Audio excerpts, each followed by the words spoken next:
Assalamualaikum warahmatullahi wabarakatuh. Perkenalkan, nama saya Adi Pratama Ramadan dengan NIM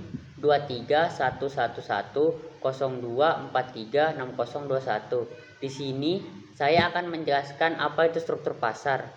Menurut Hasibuan, pengertian struktur sering diidentikan dengan bentuk atau format, tetapi untuk istilah struktur pasar adalah bentuk susunan. Struktur pasar merujuk pada jumlah dan ukuran distribusi perusahaan dalam pasar serta mudah atau sulitnya masuk dan keluar dari pasar.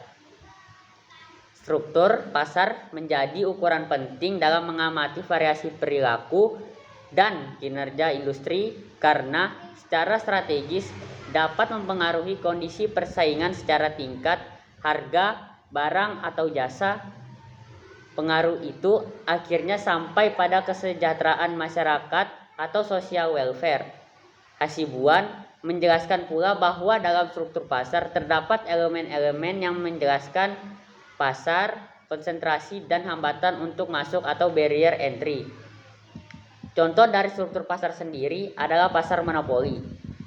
Pasar monopoli merupakan struktur pasar yang memiliki satu penjual tunggal dalam pasar tanpa adanya pesaing.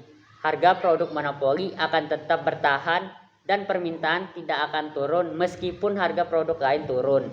Pengusaha tunggal bisa sepenuhnya menetapkan kuantitas, harga jual, dan kebijakan lainnya. Berikut adalah ciri-ciri pasar monopoli. Pertama, penjual hanya satu, tidak memiliki pesaing atau pengganti produk sejenis sehingga penjual memiliki kekuasaan penuh atas pasar. Yang kedua, produk tidak homogen. Produk yang dihasilkan penjual tidak memiliki substitusi sempurna. Pembeli tidak bisa pindah ke produk lain yang lebih murah atau lebih baik. Yang ketiga, adanya mobilitas terbatas. Faktor produksi barang dan jasa yang dihasilkan sulit berpindah dari satu tempat ke tempat lain karena memiliki hambatan. Hambatannya bisa berupa hukum, lisensi, paten, hak istimewa, atau biaya produksi yang tinggi. Yang keempat, informasi tidak sempurna.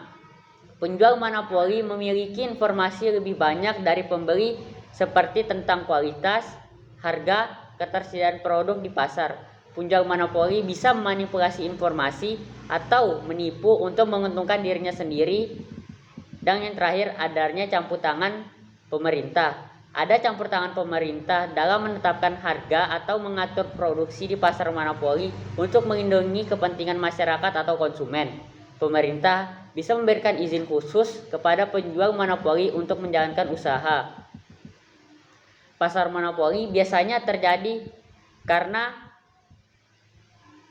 sejumlah sebab, yakni yang pertama, monopoli negara bisa ditetapkan oleh pemerintah. Yang kedua, kekuatan modal besar dari pihak swasta karena diberikannya kedudukan monopoli oleh undang-undang, misalnya hak merek, hak cipta.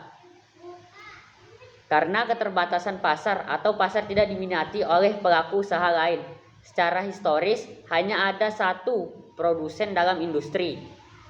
Pemberian hak paten atau diberikan pada seorang penemu berupa hak eksklusif atau monopoli. Adanya lisensi dari perusahaan asing buat satu mitranya saja di dalam negeri. Pembatasan impor. Contoh dari pasar monopoli itu yang pertama ada perusahaan PDAM. Karena perusahaan PDAM sudah menghitung kos-kos sehingga perusahaan PDAM tidak bisa menjual produknya dengan harga tinggi. Dan yang kedua ada monopoli lingkungan. Monopoli jenis ini dapat tergantung oleh keadaan masyarakat. Ketika masyarakat memberikan kepercayaan penuh dan khusus terhadap suatu produk, maka itulah yang mampu menguasai pasar sebab masyarakat tidak berpindah ke pihak lain. Contohnya, sepatu buatan Cibaduyut memiliki kualitas baik, enak dipakai, elastis, dan kenyamanan lainnya. Kelebihan tersebut membuat masyarakat menaruh kepercayaan lebih kepada produk sehingga produk masyarakat tersebut akan memonopoli produk-produk itu saja. Sekian dari saya, terima kasih. Wassalamualaikum warahmatullahi wabarakatuh.